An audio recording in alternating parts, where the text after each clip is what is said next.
April 6th, 2023, Holy Thursday, Evening Mass of the Lord's Supper. A reading from the book of Exodus. The Lord said to Moses and Aaron in the land of Egypt, "This month shall stand at the head of your calendar. You shall reckon it the first month of the year. Tell the whole community of Israel, on the 10th of this month every one of your families must procure for itself a lamb, one apiece for each household. If a family is too small for a whole lamb, it shall join the nearest household in procuring one, and shall share in the lamb, in proportion to the number of persons who partake of it.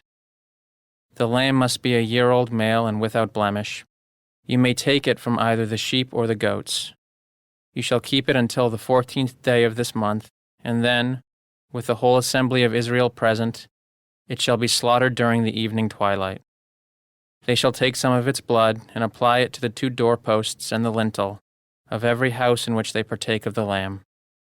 That same night they shall eat its roasted flesh with unleavened bread and bitter herbs. This is how you are to eat it, with your loins girt, sandals on your feet, and your staff in hand. You shall eat like those who are in flight. It is the Passover of the Lord. For on this same night I will go through Egypt, striking down every firstborn of the land, both man and beast, and executing judgment on all the gods of Egypt. I, the Lord. But the blood will mark the houses where you are. Seeing the blood, I will pass over you. Thus, when I strike the land of Egypt, no destructive blow will come upon you.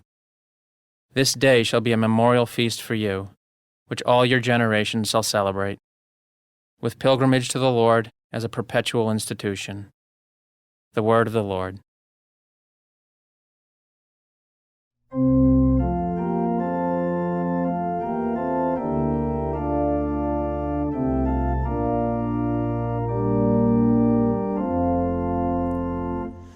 Our blessing cup is a communion with the blood of Christ. Our blessing cup is a communion with the blood of Christ.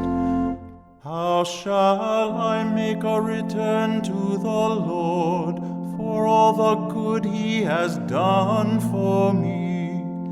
The cup of salvation I will take up, and I will call upon the name of the Lord.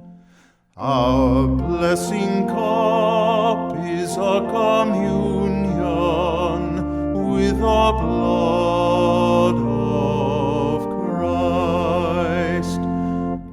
Precious in the eyes of the Lord is the death of His faithful ones. I am your servant, the son of your handmaid. You have loosed my bonds. Our blessing cup is a communion with the blood of Christ.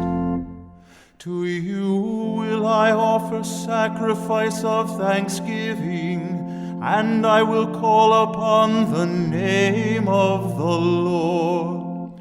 My vows to the Lord I will pay in the presence of all His people.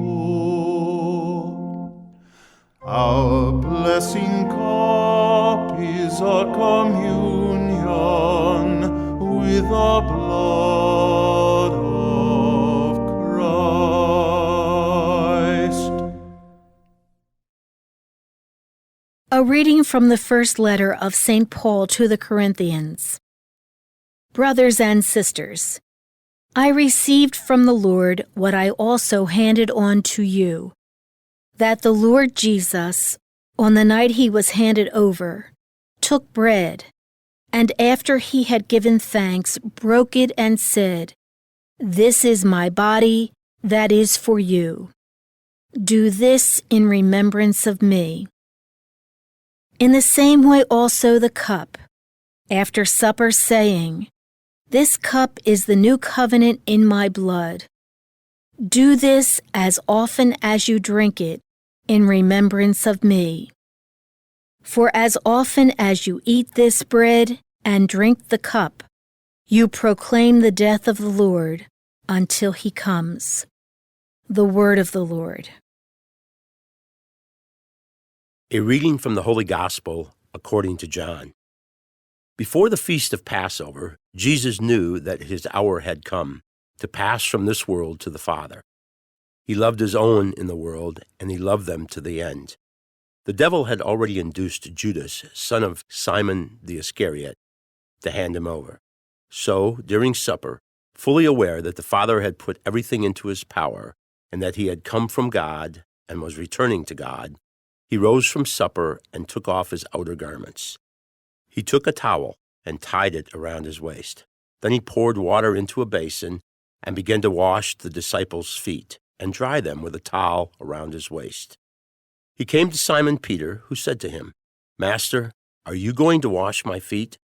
Jesus answered and said to him, "What I am doing you do not understand now, but you will understand later."